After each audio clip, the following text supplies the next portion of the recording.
บายดีท่านผู้ฟังที่เคารพทุกท่านพบกับรายการวิทยุภาคภาษาลาวสถานีวิทยุ FEBC รายการ30นาทีต่อไปนี้หวังว่าจะเป็นประโยชน์ต่อท่านผู้ฟังในการดำเนินชีวิตเมื่อท่านผู้ฟังได้ติดตามรายการนี้ท่านก็จะมีความหวังมีความสุขในการดำเนินชีวิตเชิญท่านผู้ฟังติดตามได้ดังต่อไปนี้พระคำของพระเจ้าได้กล่าวไว้ว่าผู้ใดมีใจอ่อนหวานก็เป็นสุขเพราะว่าผู้นั้นจะได้รับแผ่นดินโลกเป็นมรดกผู้ใดอึดหิวความชอบธรรมก็เป็นสุขเพราะว่าพระเจ้าจะทรงให้อิ่มบริบูรณ์พระธรรมมัทธิวบทที่5ข้อที่5ถึงข้อที่6สุขสบายดีพ่อแม่พี่น้องท่านผู้ฟังที่เคารพรักทุกท่านพบกันอีกเช่นเคยกับรายการชีวิตนี้ยังมีความหวังข้าพเจ้าพรประเสริฐผู้ดำเนินรายการยินดีต้อนรับท่านผู้ฟังที่จะมาศึกษาเรียนรู้และรับพระพรจากรายการของพวกเราท่านผู้ฟังที่เคารพรายการของพวกเรานั่นเป็นรายการที่นำเสนอให้กับพี่น้องประชาชนลาวทุกท่านที่จะรู้จักความจริงได้รับพระพรได้รับแนวคิดจากเรื่องราวจากสิ่งที่เป็นความจริงท่านผู้ฟังซึ่งในที่ผ่านมารายการของพวกเรานั่นได้นำเสนอมาหลายๆภาคส่วนแล้วท่านผู้ฟังสามารถรับฟังได้ผ่านทั้งหลายช่องทางทั้งวิทยุ AM ทุกๆเช้าเวลา 6:30 นถึง 7:00 นแล้วก็ทุกๆแลงเวลา 6:30 นตอนแลงจนถึง 7:00 นตอนแลงท่านผู้ฟังซึ่งออกอากาศทุกๆมื้อส่วนผ่านทางอินเทอร์เน็ตท่านผู้ฟังสามารถรับฟังรายการของพวกเราอยู่ใน YouTube หรือว่าอยู่ใน Facebook ท่านผู้ฟังเพียงแต่ท่านผู้ฟังพิมพ์เข้าไปเป็นภาษาอังกฤษคำว่า FEBC ลาวท่านผู้ฟังก็สามารถรับฟังรายการของพวกเราในหัวข้อต่างๆท่านผู้ฟังซึ่งในปัจจุบันนี้พวกเราได้เรียนรู้มาถึงภาคส่วนการตอบคำถามที่สำคัญหรือว่าการตอบคำถามที่เป็นปัญหาพวกเราได้เรียนรู้นำกันแล้วในหลายๆคำถามและพวกเราได้รับคำตอบแล้วท่านผู้ฟังมื้อนี้เองพวกเราจะเรียนรู้ในหัวข้อในภาคส่วนนี้ซึ่งเป็นหัวข้อใหม่ที่มีชื่อว่านรกกับสวรรค์มีจริงหรือบ่ท่านผู้ฟังนรกกับสวรรค์หรือว่าสวรรค์กับนรกมีจริงหรือบ่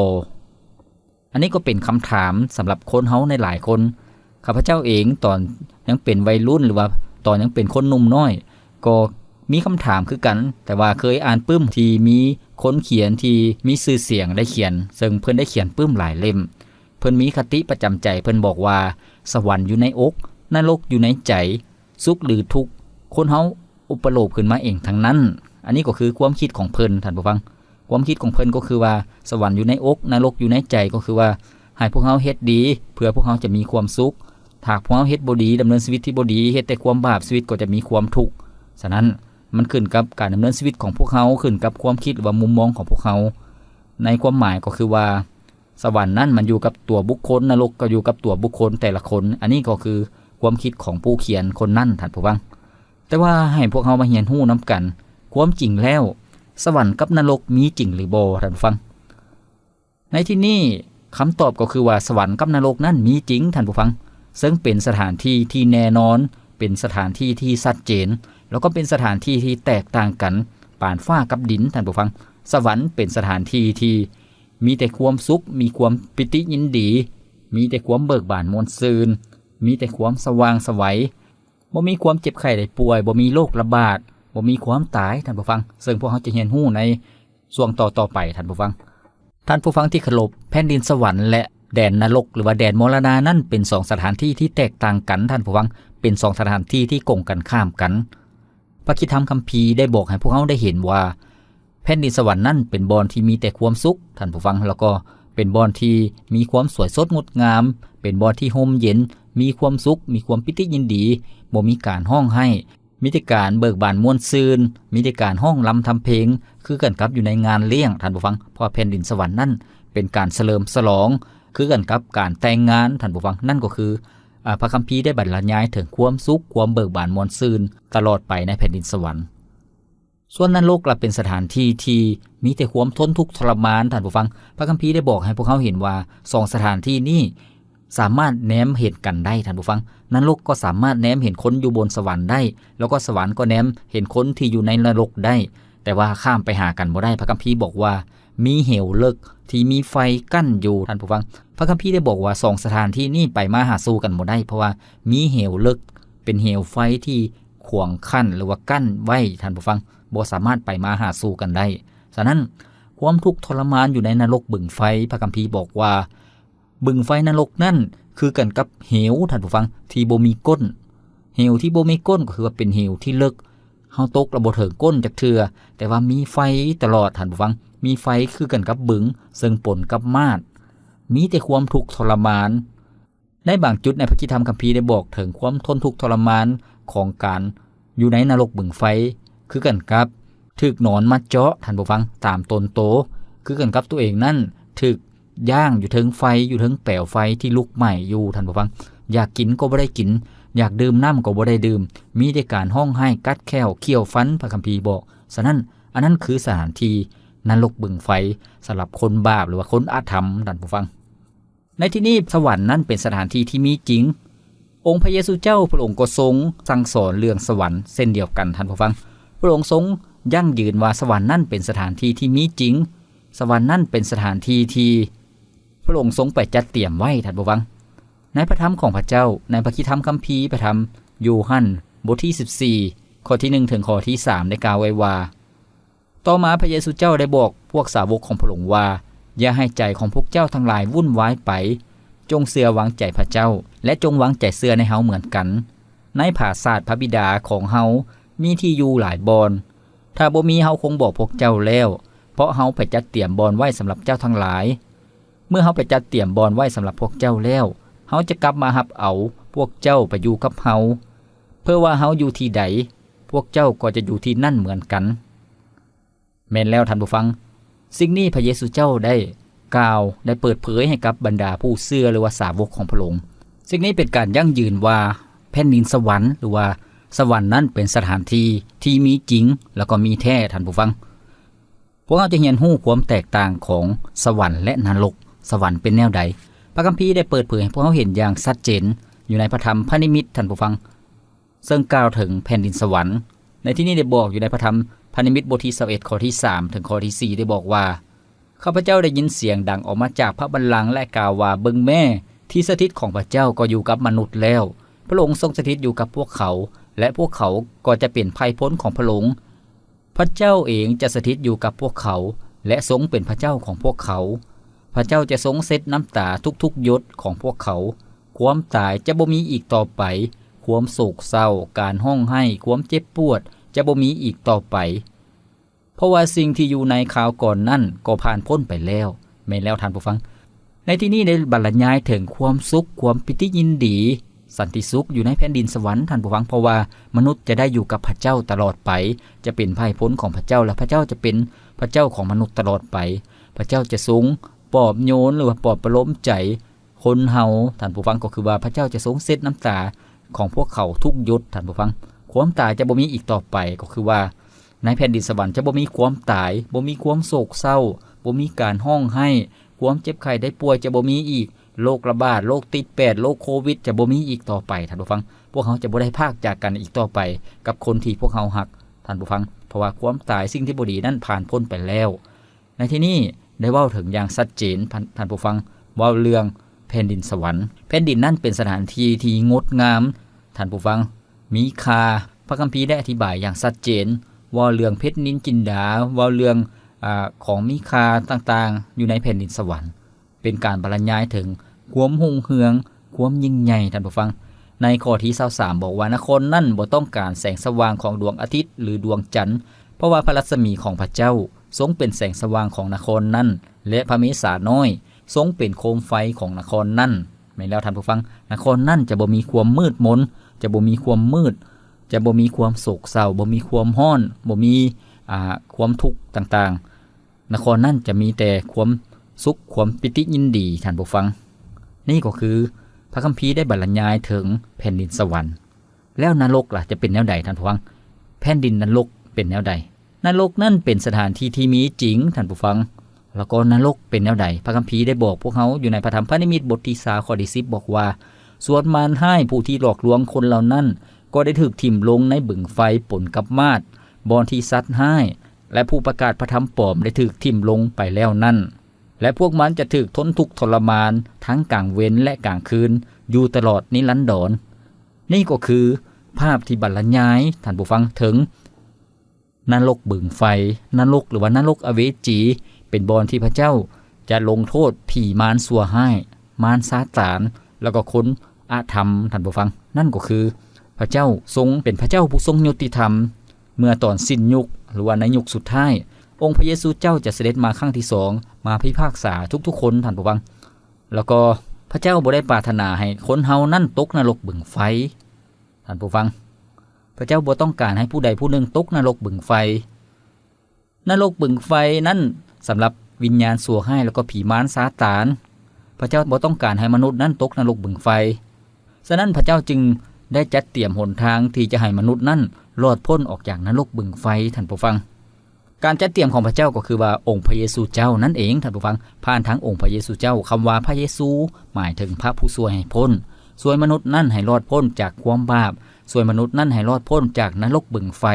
จากการถูกตัดสินลงโทษอยู่ในนรกบึงไฟตลอดไปท่านผู้ฟัง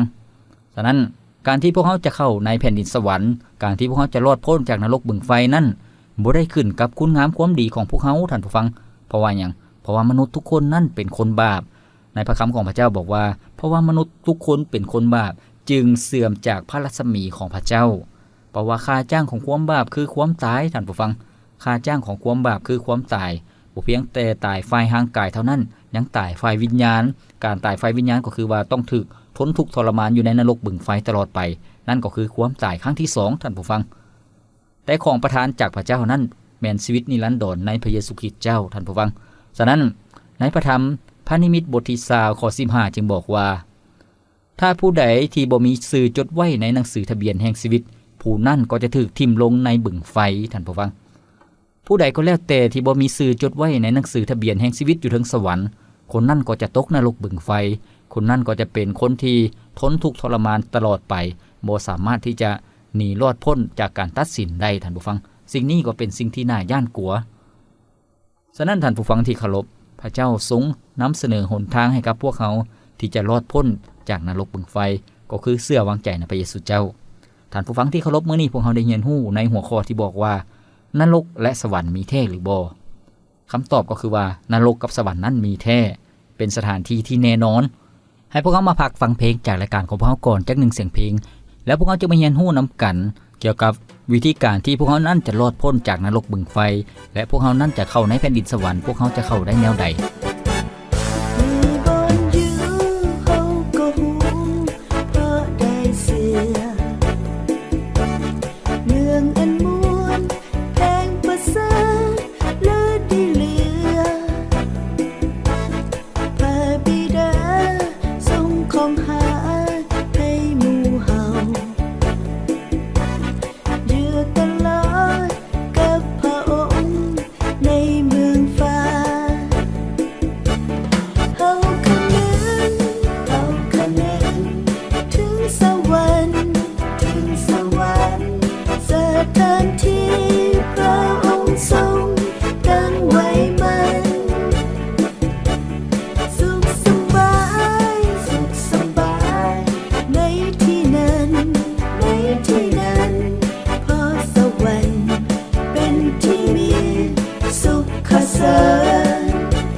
ถึงวิหาร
ท่านผู้ฟังที่เคารพมื้อนี้พวกเราได้เรียนรู้ในการตอบคำถามที่สำคัญหรือว่าการตอบคำถามที่เป็นปัญหา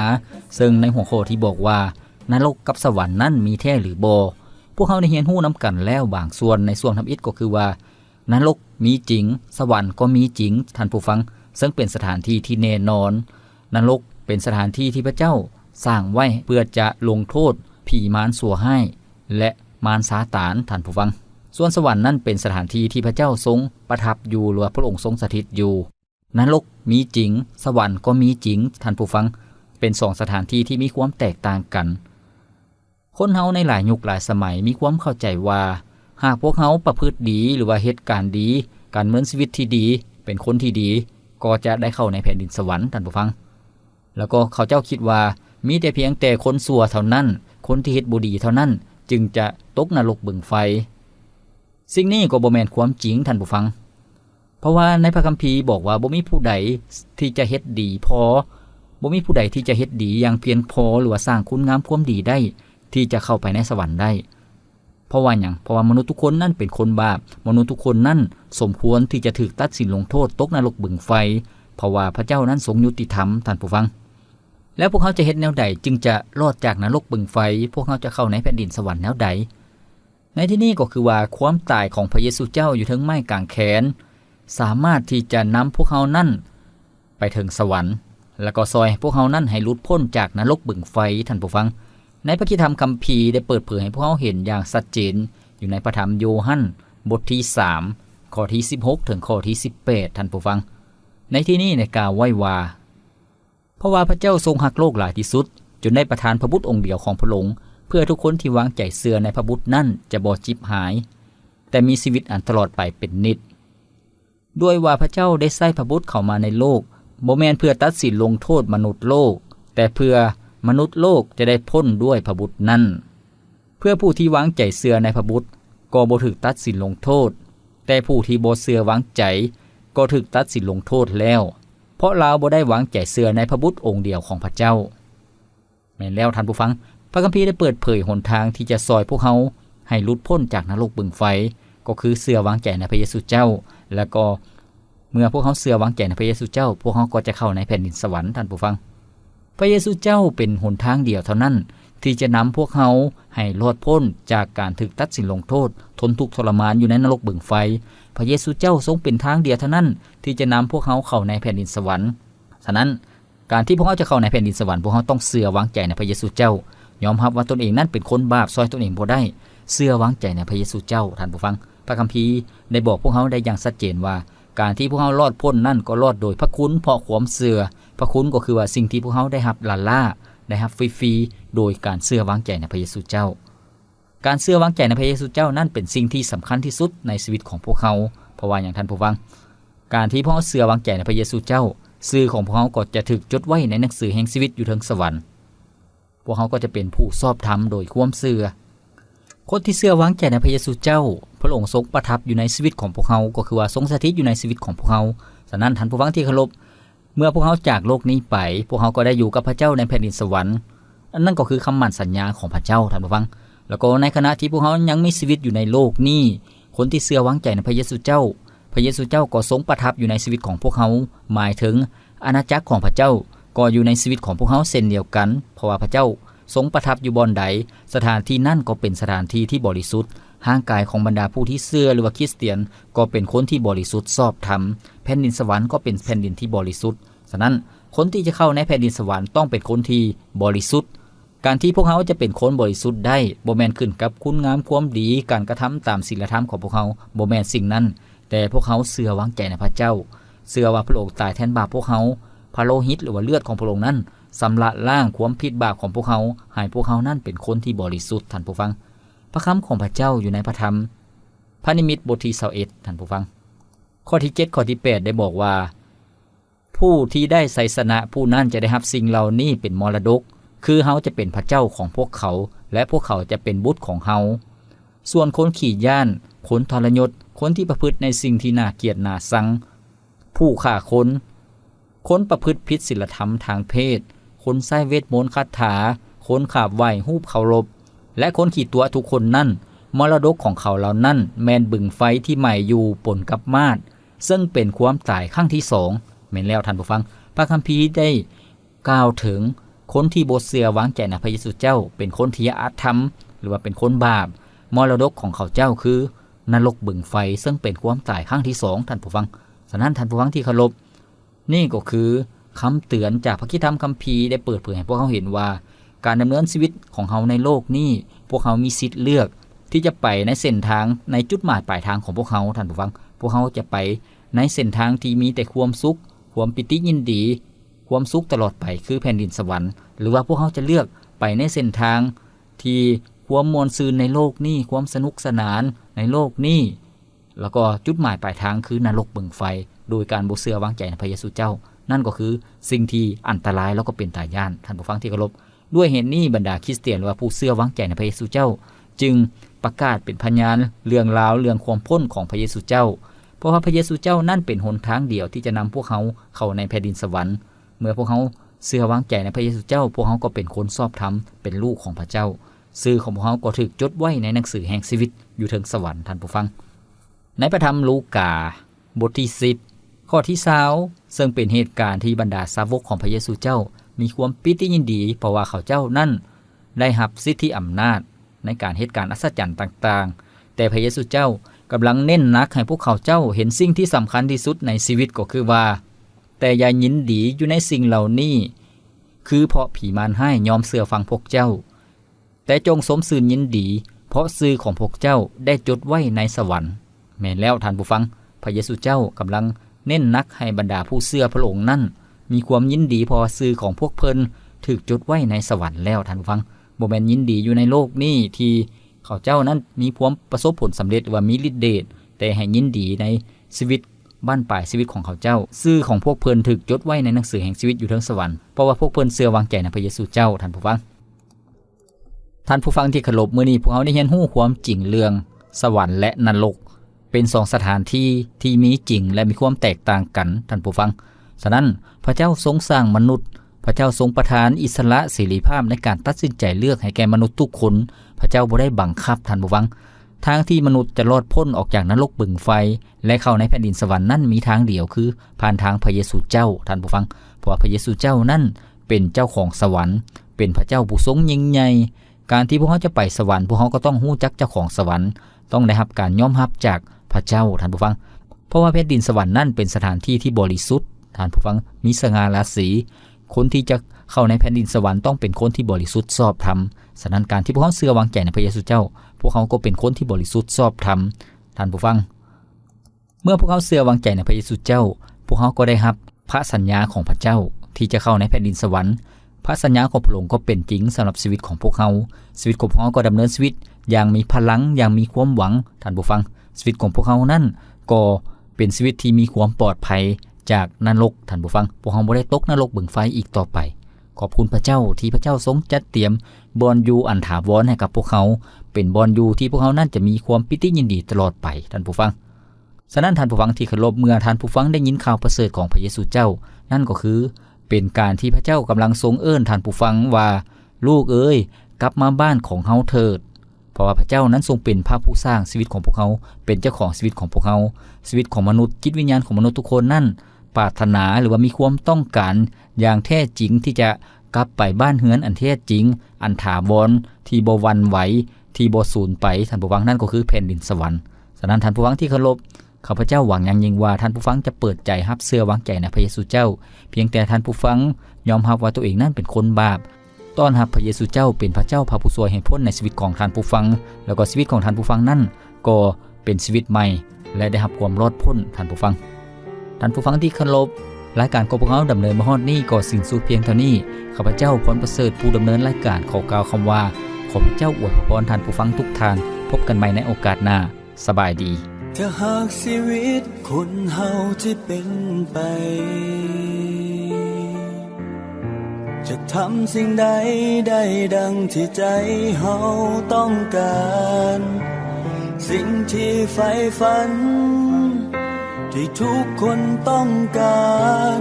นั่นคือการไปสวรรค์ด้วยกันทุกคน แต่กับชีวิตความจริงที่เป็นอยู่ มนุษย์บ่ฮู้ว่าตนบาปหลายเท่าใด แต่พระเจ้าฮู้พระองค์ทรงเมตตาช่วยนำพาพระเยซูมาไถ่บาปเฮา และในวันนี้ทุกคนจึงมีสิทธิ์ขึ้นสวรรค์ สิ่งที่ใฝ่ฝันได้กลายเป็นจริง เพียงเฮายอมรับให้พระเยซูเป็นพระผู้ไถ่และจงไว้ใจพระองค์คือผู้นำทางเพียงอยากให้หูความจริงที่มีว่า พระองค์นั้นนาทรงหักพวกเฮาทุกคน อยากให้เฮาหูให้เฮาได้เข้าใจว่าบ่มีสิ่งใดที่จะเปรียบปานถ้ามีปัญหาและเรื่องใดที่เฮากังวล ให้อธิษฐานและไหว้วอนให้เฮาทูลขอจากพระองค์ผู้เป็นพระเจ้า และจงมั่นใจเชื่อในพระสัญญา